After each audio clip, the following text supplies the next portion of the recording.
Está bien, pues hay que empezarla. ¿Sale? Ok, mi nombre es Reina Lucía González Minuti y el día de hoy les voy a presentar el tema de enfermedad pélvica inflamatoria. Adelante.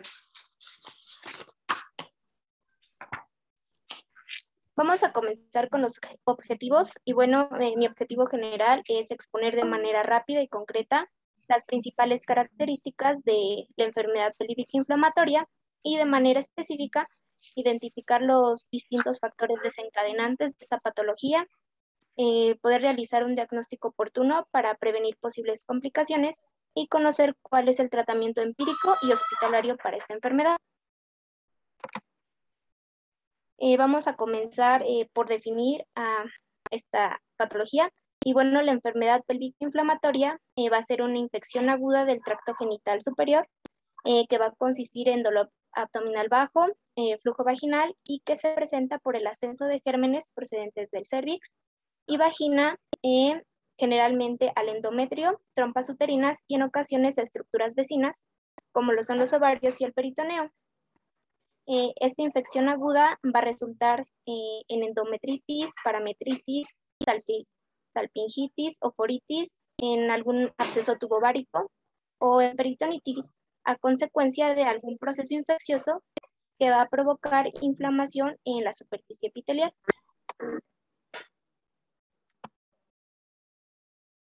La incidencia va a ser difícil de precisar, ya que las formas subclínicas son subdiagnosticadas, pero es sabido que se trata de una de las enfermedades infecciosas más frecuentes. Va a afectar principalmente a mujeres en edad reproductiva, por lo general en un rango de edad de los 15 a los 25 años, y alrededor del 75% de las pacientes van a ser nulíparas. Habitualmente va a ser una infección polimicrobiana, donde los agentes etiológicos más prevalentes van a ser los de transmisión sexual. Y de igual manera encontré que más de 100,000 mujeres quedan infértiles cada año como consecuencia de esta entidad y una gran proporción de los embarazos ectópicos se representan asociados a eventos previos de esta enfermedad.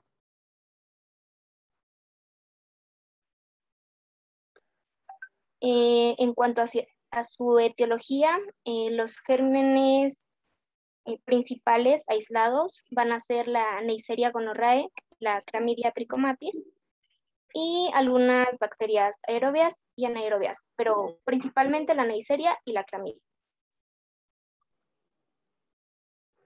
Como factores de riesgo vamos a tener el ser menor de 25 años, no usar preservativo ni ningún método de barrera, tener múltiples parejas sexuales, haber presentado cuadros previos de enfermedad pélvica e historia de vaginosis o cervicitis. El uso de DIU sin criterios de elegibilidad. Y no sé si aquí el doctor nos puede ayudar, pero yo encontré que solo el uso del DIU va a tener relación con esta enfermedad en los primeros 3 meses posteriores a la inserción, y esto va a ser debido a la manipulación. Nada más que esto lo encontré en una sola bibliografía, solo quería que el doctor nos dijera si es cierto, ¿no? Sí, sí es cierto. Ah, ok. O sea, También sí. Ajá, dime. como otro factor de riesgo vamos a tener a las infecciones de transmisión sexual y a las prácticas sexuales de riesgo, aunque también encontré que el inicio de vida sexual durante la adolescencia, la falta de medidas sanitarias durante las relaciones sexuales, algún aborto o la instrumentación uterina también cuentan como factores de riesgo. Como mecanismos de infección, encontré que el mecanismo de transmisión más frecuente va a ser el de la vía sexual, progresando en forma de infección ascendente. También va a ser una posible etiología, la iatrogénica, representada principalmente, como ahorita les comenté, por la colocación de algún dispositivo intrauterino o cualquier prueba invasiva capaz de arrastrar alguno de los gérmenes de la flora vaginal al tracto genital superior. La menstruación también encontré. Y otras posibilidades de transmisión menos frecuentes, como son la vía hematógena, la linfática y por continuidad. Y bueno, pasando a la fisiopatología, la mejor barrera protectora para el endometrio y el tracto genital superior contra las infecciones por la flora vaginal va a ser el canal endocervical y el marco cervical. Cuando se lesiona el canal endocervical, se va a alterar la barrera protectora y esto va a permitir la infección de diversas zonas anatómicas. Dentro de los órganos que va a afectar esta enfermedad está el cérvix, el endometrio, las trompas uterinas, los ovarios y el peritoneo. Y bueno, la competencia inmunológica intrínseca de la mujer, el estado nutricional y la alteración de los mecanismos de barrera de defensa, como lo es el moco, van a favorecer el ascenso de los distintos patógenos y van a determinar en gran parte la susceptibilidad de una agresión bacteriana. La infección que se produce va a alcanzar las trompas uterinas y va a generar una reacción inflamatoria, ocurriendo varios cambios, como lo son vasodilatación y la destrucción del endosalpingo. Y va a haber una producción de exudado purulento, lo cual va a provocar una alteración importante en la superficie de la mucosa tubárica. Y esta alteración de las mucosas es la responsable de una clínica más insidiosa y nos va a dar las consecuencias más graves. Pasando a su clasificación, lo vamos a poder clasificar de diferentes maneras. Según su evolución clínica, se va a poder clasificar como aguda cuando tiene menos de 30 días de evolución, la subclínica y la crónica cuando tiene más o igual de 30 días de evolución.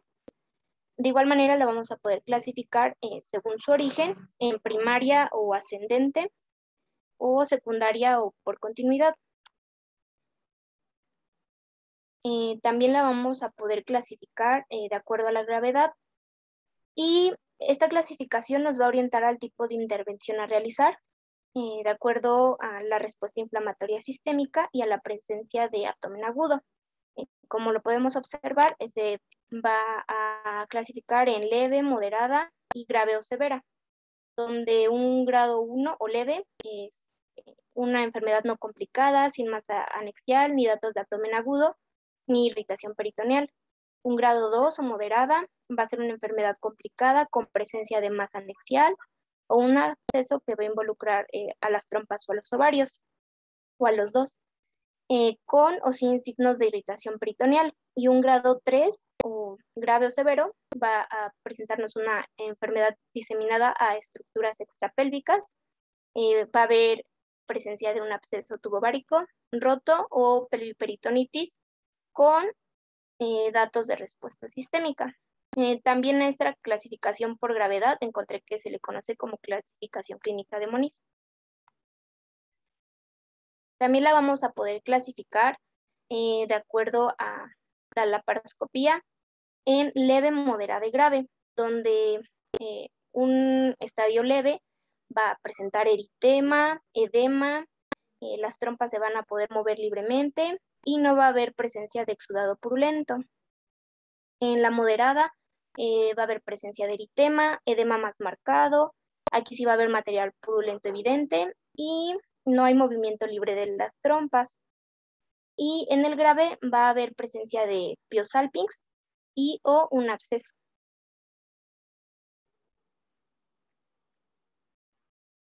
Y bueno, ahora vamos a pasar al diagnóstico clínico. Para el diagnóstico clínico tenemos que hacer un examen ginecológico bimanual a toda aquella población sexualmente activa con riesgos de tener una enfermedad de transmisión sexual y que presente dolor pélvico, en busca de todas las manifestaciones clínicas de esta enfermedad, las cuales son el dolor abdominal, dispareunia, flujo transvaginal anormal, sangrado transvaginal anormal, dolor a la palpación, dolor a la movilización cervical, fiebre mayor a 38 grados o dolor uterino. Vamos a decir que tenemos un caso sospechoso siempre y cuando nuestra paciente presente dolor abdominal bajo con o sin síntomas acompañantes.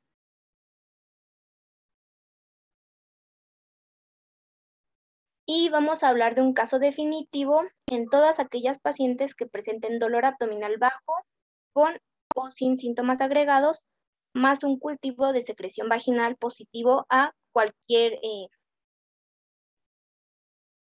germen que ya les presenté en la etiología, como va a ser la Neisseria, la clamidia, el micoplasma, un gran negativos, anaerobios o estreptococcus.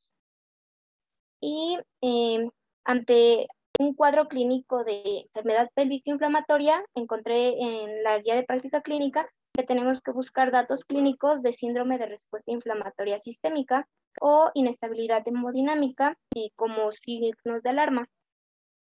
Y las manifestaciones clínicas para apoyar este diagnóstico de síndrome de respuesta inflamatoria sistémica son estos que están aquí, que va a ser una temperatura mayor a 38 grados o menor a 36, taquicardia, taquipnea, un recuento leucocitario mayor a 12.000 células o menor a 4.000 células, o en dado caso más del 10% de formas inmaduras en sangre periférica, y de todos estos criterios al menos tiene que tener 2.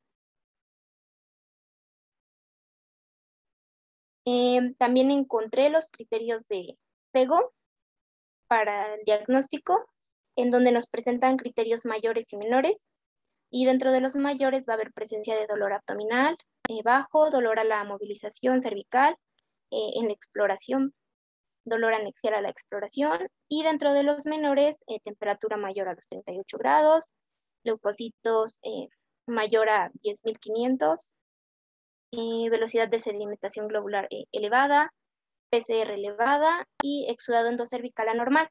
Y encontré que para estos criterios tienen que tener todos los criterios mayores más uno menor. También tenemos los criterios de Hager. Igual tiene criterios mayores y menores, donde aquí encontré que teníamos la mnemotecnia 3D, en donde va a ser 3D por los dolores. Dolor en hipogastrio, dolor a la movilización cervical o dolor anexial. Y en estos criterios también tenemos que tener la presencia de todos los criterios mayores más al menos uno menor. Y también los criterios de Sweet. Igual consta de criterios mayores, criterios menores y criterios diagnósticos definitivos, que prácticamente van a ser similares a los anteriores criterios, pero se los ordené de acuerdo a los más utilizados. Frecuentemente se utilizan más los criterios de CEGO, posteriormente los criterios de Hager y hasta el último los criterios de Sweet.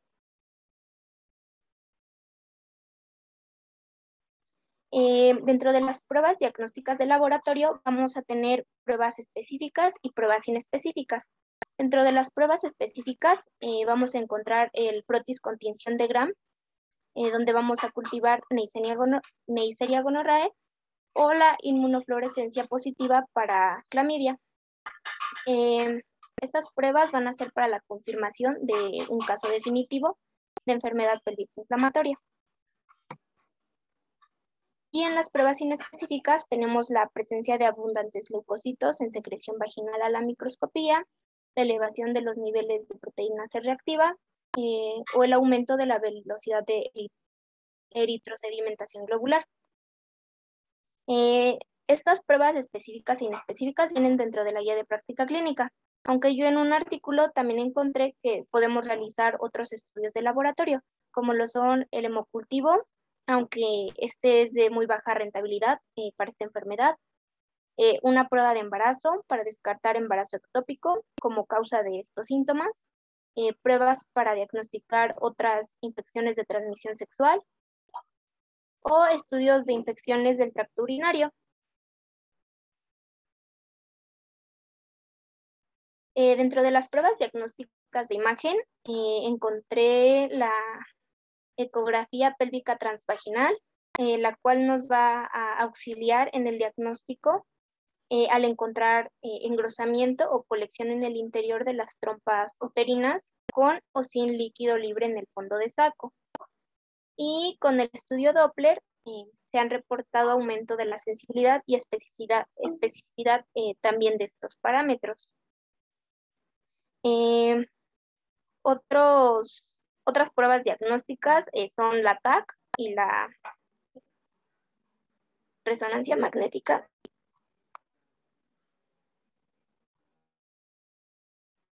Perdón, la TAC o la resonancia magnética, aunque nada más encontré que estas nos van a aumentar la sensibilidad respecto a la ecografía, en sí no son pues indicadas para esta patología, ya que el diagnóstico tiene que ser 100% clínico.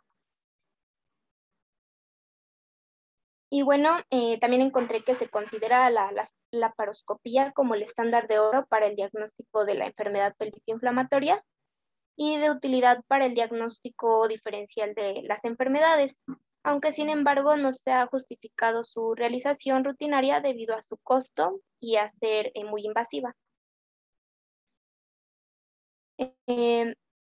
Vamos a hacer un diagnóstico diferencial con apendicitis aguda, embarazo ectópico, dolor funcional del periodo periovulatorio, tumores de anexos, endometriosis o el síndrome de Pitt-Hughes-Curtis.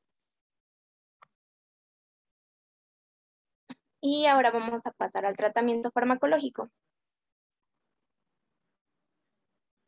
El tratamiento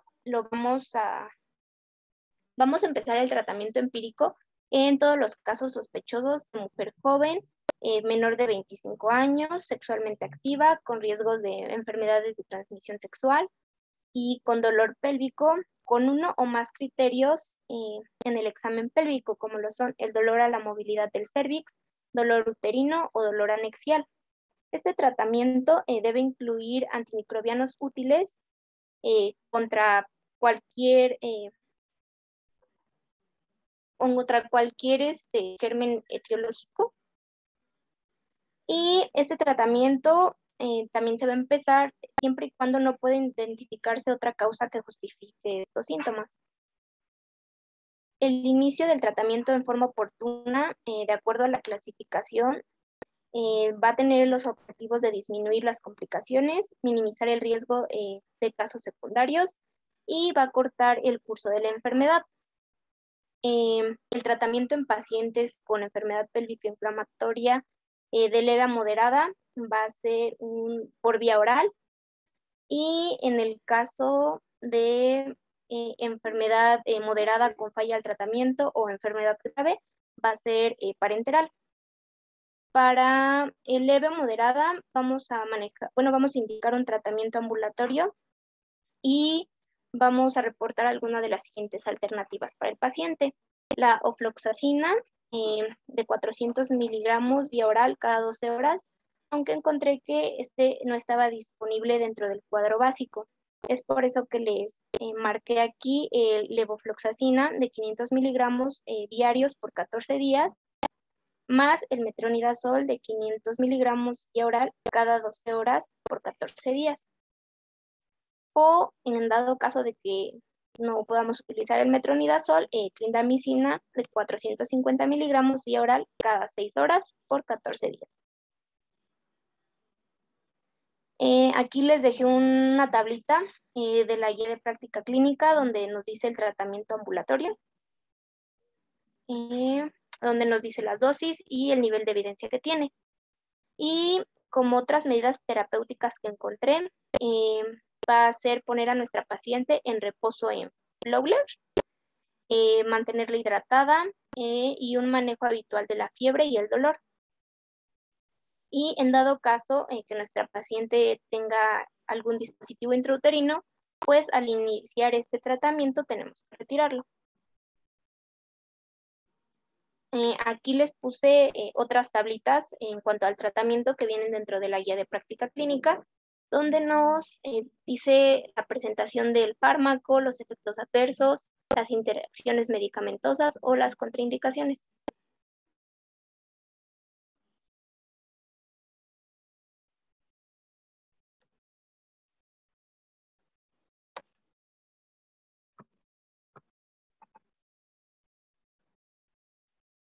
Y bueno, ahora en el caso de la enfermedad pélvica moderada con falla al tratamiento o en la enfermedad grave, se recomienda la toma de cultivos antes de iniciar el nuevo tratamiento y modificar el régimen de acuerdo a la sensibilidad y resistencia de los gérmenes aislados a los antibióticos.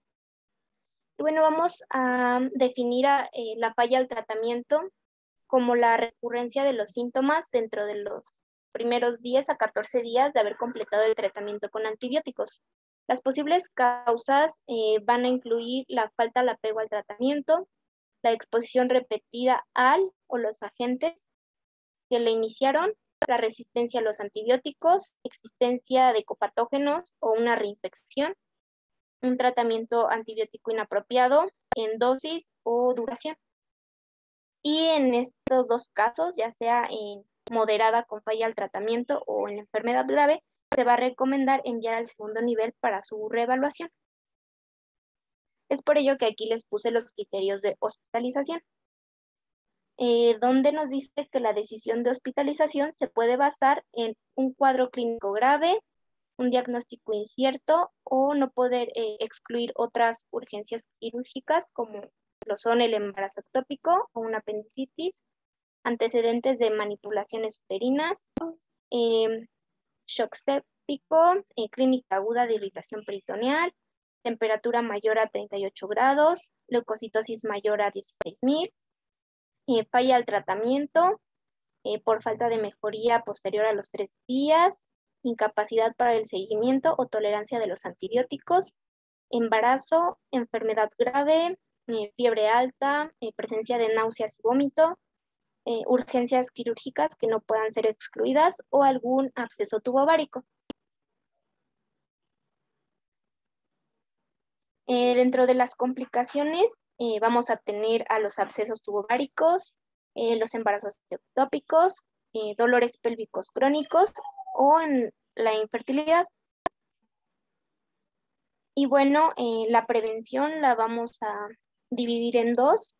La primaria, la cual se va a orientar a la educación, o nos vamos a inclinar a una educación donde vamos a intentar modificar los hábitos sexuales riesgosos, impulsando que los adolescentes empiecen su vida sexual activa, bueno, intentar retrasarla, disminuir el número de parejas sexuales y más que nada hacer hincapié en la utilización de métodos anticonceptivos como lo son el condón.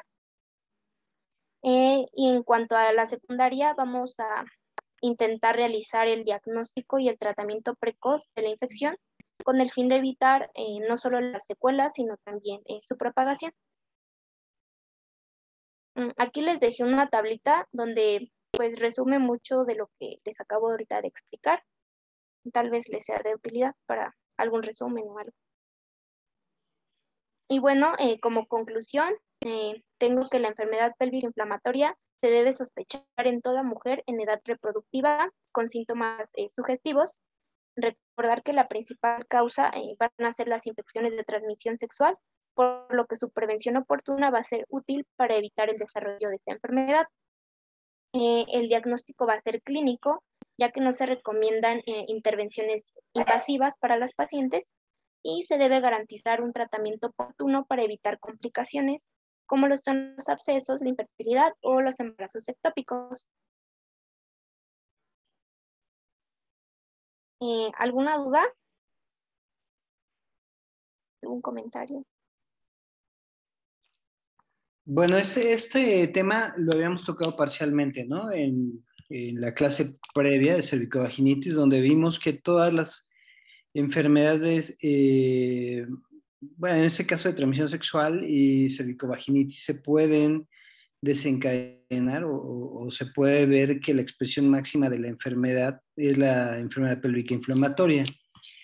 Ahí habías puesto que una vía o el gold estándar era la vía laparoscópica de mínima invasión.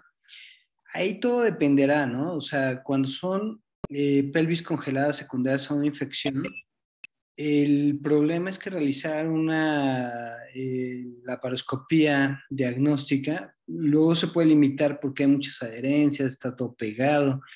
Entonces, no siempre es como tal una vía tan recomendada, aunque si fuera una enfermedad pélvica inflamatoria leve, sí podría sin mayor problema, pero ya una grave, con una pelvis congelada, pues dudo mucho que pueda ser la vía de elección, ¿no?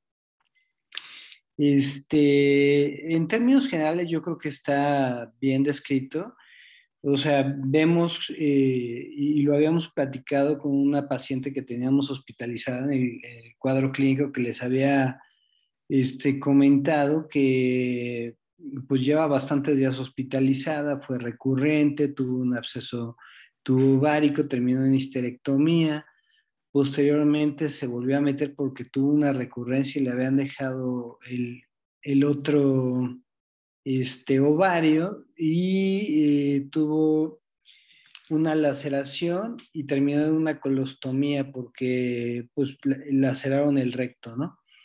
Entonces puede ser tan grave que te lleve a un choque séptico, como bien lo comentó su compañera. Entonces, esta es una de las principales causas de urgencia y todos los que sean cirujanos van a ver que el diagnóstico diferencial va a ser la apendicitis, ¿no? Sobre todo si el dolor se localiza en la fosa ilíaca derecha, ¿no? Entonces es un diagnóstico diferencial que con mucha frecuencia la vamos a ver señalada, ¿no? Pero, pues bueno, en términos generales creo que está bien tocado el tema. ¿Alguna duda o pregunta que tengan ustedes, chicos? Doctor, una pregunta. Ujú. Apenas, Eh, doctora. ¿Qué tan común es el síndrome que mencionó mi compañera, el de Fitzhugh-Curtis, en la práctica clínica? Pues realmente es no tan común, es un síndrome que yo creo que antes era más frecuente, ahorita la realidad es que todas las infecciones o cervicovaginitis se tratan de una forma muy temprana.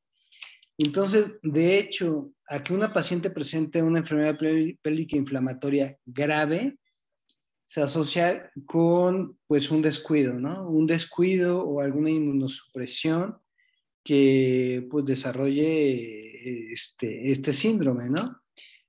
¿Sí les comentaste, doctora, en qué consistía el síndrome?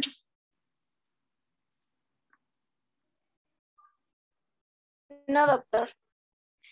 ¿Se los quieres comentar o...? Es una Sí, perihepatitis producida por una peritonitis secundaria al ascenso bacteriano. Y pues es resultado de la enfermedad pélvica inflamatoria. Entonces, finalmente son complicaciones secundarias a las infecciones, ¿no? Que son de vía ascendente. No son así tan frecuentes, pero es lo clásico, ¿no? O sea, finalmente es un hallazgo durante las cirugías ginecológicas y principalmente las infecciones que se van presentando. No sé si quieres agregar algo, doctora. no, doctor. ¿No? ¿Todo bien? De hecho, les puedes compartir algún artículo que hayas visto, ¿no? O sea, realmente es un síndrome infrecuente, pero pues, hay mucha bibliografía donde ustedes lo pueden ir valorando y van a ver pues que no es tan frecuente, pero finalmente está descrito. Y para fines de exámenes, principalmente el examen nacional de residencia, seguramente les pueden poner un caso que se los pregunten, ¿no? Aquí hay hallazgos, hay adherencias, están presentes, las describen como adherencias similares a cuerdas de violín en la superficie hepática que también se pega hacia la pared abdominal, ¿no? Entonces, siempre hay que sospechar cuando tenemos un dato de infección, ¿no? ¿Alguna otra duda, pregunta, chicos? ¿Vieron que Inclusive se leí asocia que, mucho? ¿Dónde?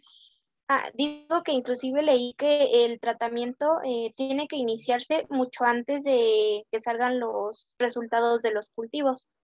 Ah, claro, sí, o sea, un cultivo te va a tardar más o menos por muy rápido 3 días, ¿no? Y el 3 días es el preliminar.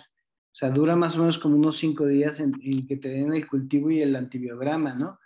Entonces, Sí, por eso ustedes deben iniciar con la primera elección, ¿no? Aunque es como ya por ello vimos, que se empieza con el tratamiento empírico para no dejar progresar a alguna complicación, siempre y cuando se tengan los datos que podamos como conectar con esta enfermedad.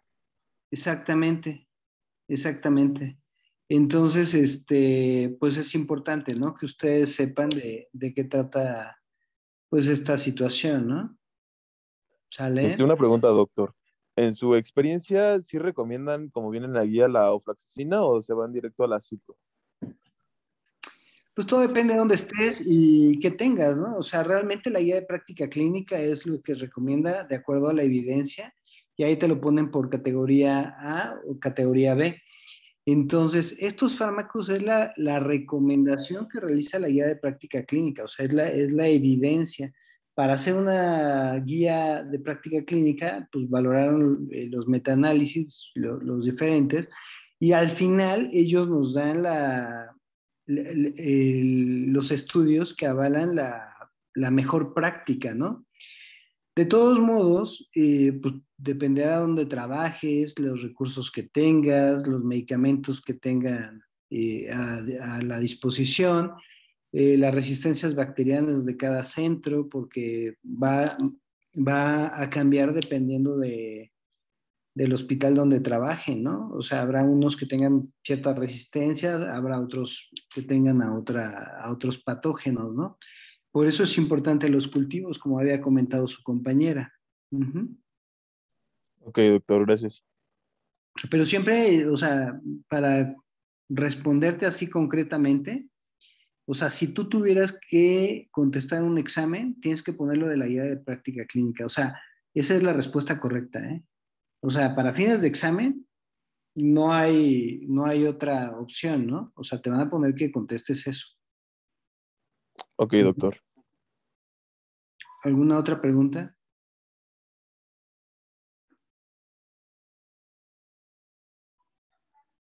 ¿No? Bueno, está bien. El equipo uno me marca ahorita en un ratito Sí, doctor. para ver qué onda con su caso clínico. Los demás, pues muy bien. Nos vemos mañana, ¿no? Que nos toca clase también. Sí, doctor. Sí, doctor. Bueno, igual a las 8. ¿Está bien? Sí, Sí, doctor. doctor. Sí, doctor. Ujú. Está bien, pues descansen. Buenas noches. Igualmente, doctor, hasta Buenas mañana. noches, Ah, doctor. muchas gracias.